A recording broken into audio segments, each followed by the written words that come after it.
Susunod, mga kababayan, speaking of kaso, ito yung pinaka-exciting part ng ating topic, si Sara Duterte. Naku po, mga kababayan, ano nga ba ito? Sara Duterte, swapang kasi, kaya nga po, Sir Kendrin, Sara Duterte, mga kababayan, may panibagong kaso. Laka, anong kaso ito? Ito po ay Trillanes sinisiguro ang pagbubuko sa bilyon-bilyong pangungurakot umano ni BP Sara. According po yan sa Bilyonaryo News Channel ni Corina Sanchez. Nako, ito Bilyonaryo News ito. Panibagong kaso, panibagong problema, sa sakit ang ulo. Ang sabi nga ni Amy, kung hindi talaga kayang lusutan, ay malamang sa malamang, makukulong talaga. Ito pakinggan ninyo mga kababayan. Bubuksan natin. Wait lang kasi parang ayaw magbukas eh. Wait lang mga kababayan ano ko lang. Wait lang na-off ko pala yung ating wifi. Hindi pala tayo nakakonek. Pasensya na So ito mga kababayan. Asan ba yung wifi dito? Ito cellphone na to. Hindi ko naman alam gamitin ito. Saan ba yung wifi dito? Network, wifi. Saan ba dito? Internet, wifi. Ito na, pasensya na mga kababayan Hindi ko alam gamitin yung cellphone Ito, mga kababayan. Kukunik na natin. Buksan natin, mga kababayan. Hala, Diyos ko! Ito na. Ba't ayaw magbukas? Mga kababayan, ayaw niya magbukas. Dito tayo sa bandang gilid, magbukas. Kasi, ayaw nga naman. Punta na lang tayo sa YouTube channel mismo ng Bilyonaryo News, mga kababayan. Ito yung patunay, mga kababayan, na kung saan si Trillanes siguraduhin Masabog na darating na magbubuko sa umano'y malakihang pangungurakot ni VP Sara Duterte. Patay! Ayon kay dating Senador Antonio Trillanes, may magsasampa ng isang reklamo at ebidensya na anya ay siguradong magpapatunay ng malawakang anomalya na kinasasangkutan daw ng bise. Ito raw ay malamang na ihahain sa susunod na linggo. Hala! Ito na. Balita ko, meron pa daw kayong hindi pa inilalabas. Meron mag-file, not necessarily ako, tungkol kay Vice President Sara Duterte, yung sa confidential funds niya. At yun na ang magiging daan para makuha yung mga bank accounts ni Sara.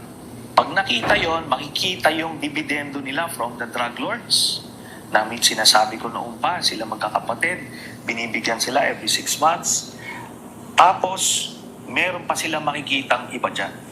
Makikita nila kung gaano kalaki ang pera na ninakaw ng nila Sara Duterte kasama si Mans Calvio. And we're talking about billions. So it's not just the of 160 pesos. million It's not. confidential fund. Billions ito. Kailan po mangyayari ito? Pagka na-file na nila, so the Ombudsman, through the Memorandum of Agreement with AMLAC, pwede nila makuha lahat yun. Hala, kita ninyo? Hala ka, mga kababayan. Ang tabayanan natin, sino kaya itong magpa-file ng kaso? No? Na maraming ebidensya na nagpapatunay na tumatanggap ang magkakapatid na Duterte every 6 months ng tag-milyon-milyon mula sa drug lord. According kasi mga kababayan, sa aking napapanood noon na sinasabi ni Trillanes, nagbibigay daw itong isang drug lord na pinapangalanang si Sammy Uy. Nagbibigay daw ito ng campaign fund para kay Sara, kay Digong, kay Baste, pati si Hanilet nakatanggap pa. Naku po, mga kababayan, marami-rami ito, mga kababayan. Magre-reunion yata to sila. Magre-reunion ito. Ito na yung sinasabing the downfall of Duterte. Because hindi natatakot ang batas. Kung ang tao natatakot, ang batas hindi natatakot. Sabi ni Attorney Oliva Regal.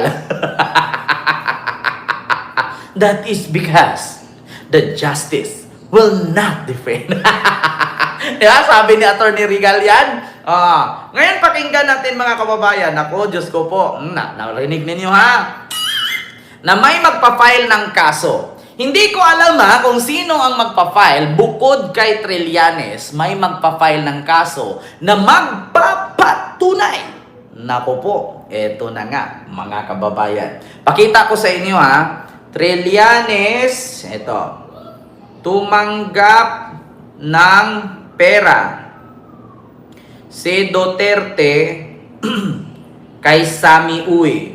Makita ninyo ha mga kababayan kung anong ibig sabihin nito. So ang total po ng mga credits na pumasok ay 2.4 billion. No? Ngayon kung ano talaga yung actual total, malalaman po natin yan pagka binuksan po yung accounts. Ngayon po ito, no? Ang pagkakamali po ni Mr. Duterte nung nagtatago siya ng pagkapirahan, ay ginawa niyang joint account yung kanyang anak na si Vice President Sara Duterte. Naku. Kaya ito po ay alam po naman natin na exempted sa bank secrecy law ang impeachment. So lalabas po yan lahat. Sige po, next slide. Ito po yung last slide. No. Dito po, meron po. Ayan ha mga kababayan, dito po nakalagay, lakihan ko lang ha. Dito po kasi nakalagay mga kababayan, account owner. Ito po ha, i-screenshot nyo para makita nyo po habang babasahin ko. No? Dito po nakalagay sa inilabas po ni Trillanes na 2.4 billion, ito po yung kakalkalin ng ombudsman. Kung gaano katotoo ito, di ba? At kung gaano accurate ito. So ito po, babasahin ko lang ha, mga kababayan. Trillanes shares supposed bank records with deposit of at least 2.4 billion named under the family members of former President Duterte. So yun po yung kakalkalin at isasampa sa ombudsman. No? So number 1, account owner, Sara Shimerman Duterte. October 25, 2011, October 25, 2011, 7.4 million ang pumasok. Involved amount. October 25, 2011, kay Sara Duterte, ang pumasok 7.4 million. Pagdating naman ng April 24, 2012, 7.4 million ulit. So in total of 14.81 million. Kay Sara pa lang yan ha. So pangalawa, account owner, Rodrigo Roa Duterte. Ang date, November 14, 2011, 775,000 ang pumasok. Pangalawa, November 22, 2012, 7.4 million. Tapos April 1, 2013, 7.1 million. So in total of sa tatlong taon, 11, 12, 13, 15.6 million. Yan po ang kay Digong. Ito po sa taas sa baba. Kay Sara sa loob po ng 2 taon, tumatanggap po siya ng 14.8 million. Pangalawang account kay Digong sa loob ng 3 taon mula 11 hanggang 13, 2011-2013, tumanggap po siya ng 15.6 million. So 2011-2012 kay Sara 14 million. Kay Digong 2011-2013 15 million plus. Dito naman kay Sebastian Duterte, kay Baste, 2011, 2012, 2013. So dalawang 2012, 2011, 2013, tumanggap po siya ng tagti 10 million. So sa 4 na taon, 2011, 2012, 2013, tumatanggap siya ng 41.2 million. Sunod, account owner, Paulo Duterte. Date, October 2011 and 2012, tumatanggap siya ng 9.7 million in total of 19.4 million. 2 taon lang kay Pulong. Account, Shelito Avancenia. 2011, 12, 12, 12, o tatlong 2012, nakatanggap si Hanilet at isang 2011. Tagti 10 million lahat yan. So in total of 42.6 million ang natanggap ni Hanilet. Kita ninyo, mga kababayan? Kay Sara, 2011-2012, nagkakahalaga ng 14.8 million. Kay Digong, 2011-12-13, 15.6 million. Dito kay Baste, 2011-12-13, 41 million. Dito naman kay Pulong, 2011-2012, 19 million. Kay Hanilet, 2011-12-12-12, 42.6 million. So in total of 2.4 billion ang kanilang natanggap. Ang tanong, saan po ito galing? Sa droga. Sa droga. Kay Sammy Uy. Nako po. Kasi mako-question ka niyan mga kababayan Magbe-base kasi yan sa tax mong binabayaran a year. Kung may business ka, magbe-base yan sa tax. Ngayon, sa totoo lang mga kababayan, itong mga Duterte ngayon, na mula 2017 hanggang 2025, wala silang ipinakitang salin. Ngayon, nagkakanda bilat-bilat, nagkakanda utin-utin ito. Paano nila imamatch yung salin nila doon sa BIR? Nako po, 'di ba? So yan po ang sinabi ni Trillanes. Ito pong mga transactions na ito, meron pong kay Vice President Sara, meron po kay Duterte, meron po kay Baste Duterte, meron kay Pulong Duterte, at meron po kay Hanilet. Kita ninyo? Habang nagsalita si Trillanes niyan sa Congress, sa Quadcom to hindi umimik si Sara, nakaganon lang. Nakaganon lang siya. Kasi naalala ninyo, ito po yung time na si Trillanes ay hinamon niya si Digong na pirmahan ang waiver at sasampalin daw siya ni Digong sa publiko. Sabi ni Digong, sir, ano kapalit, sir? Sampalin ko siya sa publiko. Sir, kita nyo? Yun po yung time na yon. Nandun si Sara nun sa likod. Na habang inaabutan niya si Marcoleta ng burger. Diba? So, nandun si Sara nun, nanunood. Habang dinidiscuss ito ni Trillanes. Ito po, tingnan nyo. Ayan Meron kay Pulong Duterte, at meron po kay Hanilet. Abansenya. Ito pong mga ito ay mga managers checks under their name na ang origin po ng account ay yung isa dun sa mga drug lords na minention ni Las Cañas na si Sammy Uy. So ang total po ng mga credits na pumasok ay 2.4 billion, no? Kita ninyo? 2.4 billion. So, kung naalala ninyo mga kababayan, si Sammy Uy, yan po yung kasama ni Sara at ni Martin Romualdez. Sa mga hindi po nakakakilala kay Sammy Uy, gusto nyo pong makita? Sige, search natin. Sammy Uy, Sara, and Romualdez. Naku, makukunik na naman si Romualdez dito. Ito po mga kababayan, ito po yung patunay na kung saan sila po yan. Ayan po si Sammy Uy.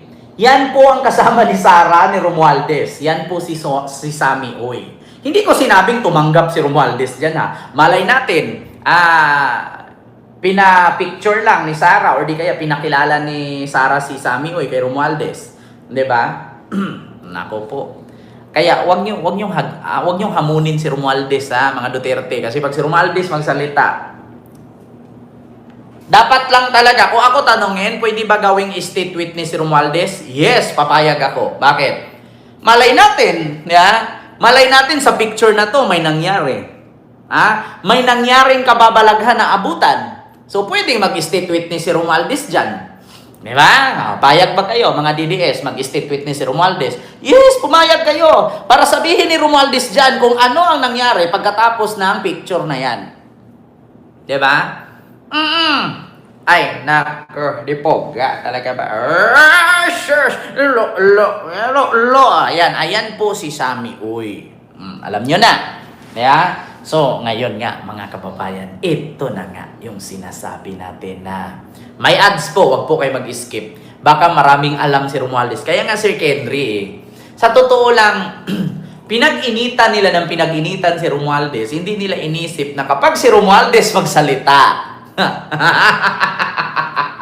alam nyo, minsan sabi ko nga, alam nyo, yung mga politiko nakikita mo ngayon nag-away-away sa social media Pero pag sa talikod ng camera niyan, magugulat ka, naka-face mask yan, pumupunta, kumakain sabay-sabay ang mga yan. Sabi ko nga sa inyo, in the Philippines, we are, the ordinary Filipino is a victim of politician. Totoo yan. Makita mo ngayon nagmumurahan. Tapos magugulat ka sa isang kainan na exclusive na ipinapasara kasi magsama-sama pala sila. At nag-uusap-usap, tignan nyo, naluloko natin yung taong bayan, di ba? Tignan ninyo, away-away tayo, naniniwala sila, pero hindi nila alam, magkakaibigan pa rin tayo, di ba? Trip-trip lang, di ba? Tapos tignan ninyo, nababayad sila ng tax tayo, buhay na buhay tayo, di ba? Parang si, ano lang yan parang si Gloria at si Erap noon. Tapos nung naging presidente si Digong, nagsama silang lahat. Diba? Gloria, Erap, nag-away.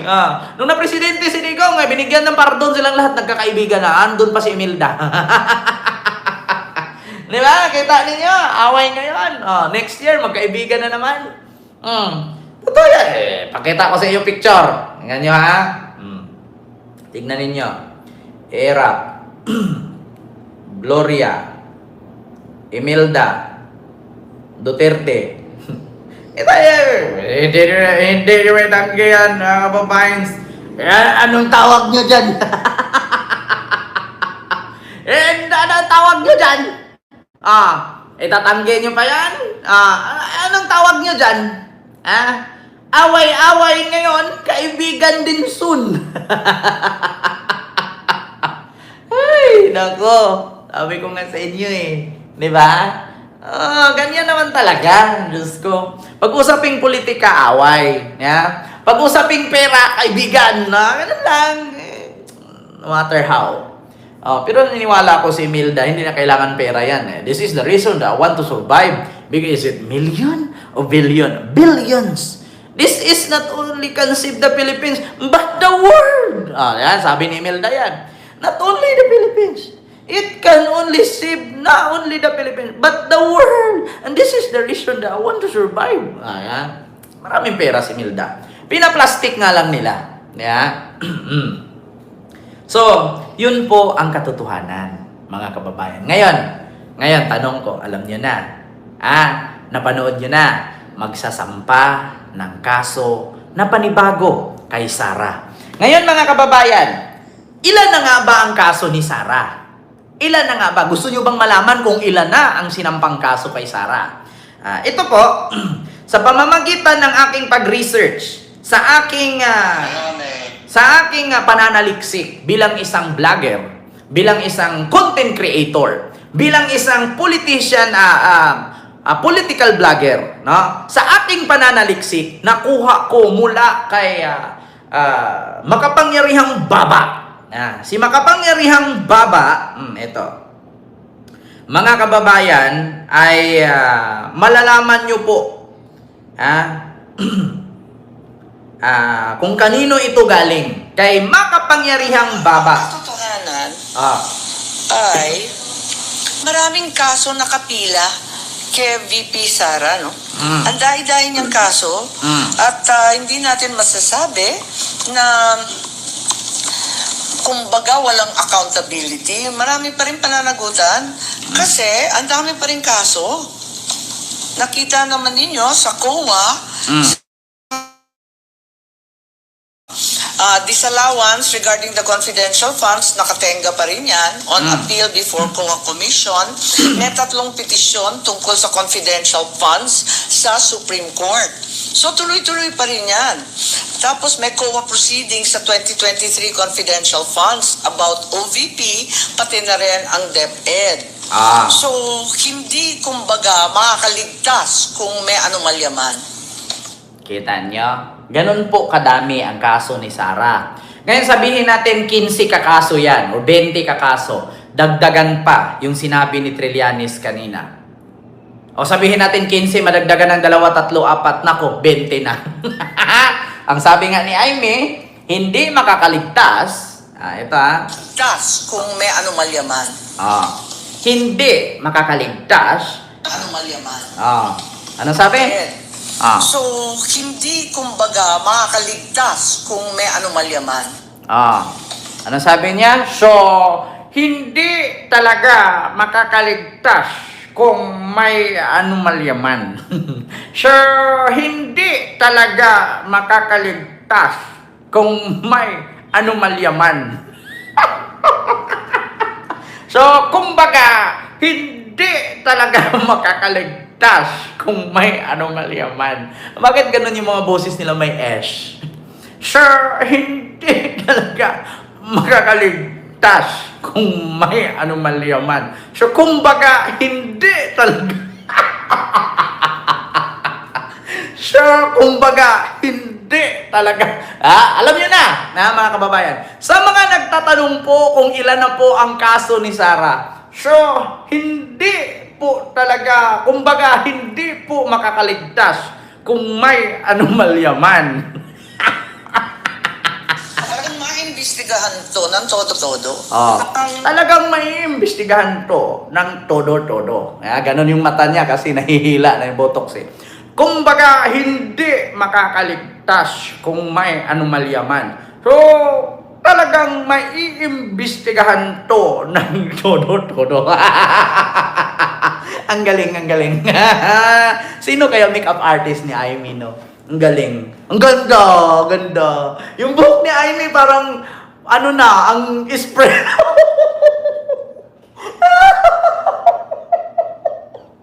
Ay, Diyos ko. Yung buhok ni Aimee parang... Pasensya na mga kababayan, hindi ko matapos. Yung buhok ni Aimee, parang spray net na lang nadala. Putang inang yan. Yung buhok niya, alam nyo, kahit babanggain na siya ng electric fan, buo pa rin. Spray net na lang nagdala. Pag sinindihan mo ng lighter, alam mo yung hindi aapoy pero gaganon. Di ba? Kita nyo yun, mga kababayan? Pag sinindihan mo ng lighter yung buhok niya, gaganon na lang, hindi siya aapoy. Kumbaga, masusunog siya, pero hindi siya aapoy. Kukupot na lang. Utangin na ka. Kaya, alam nyo na, mga kababayan, kumbaga, hindi makakaligtas kung may anomalya man. Imbestigahan to talaga ng todo-todo. Alam niyo na, ha? So,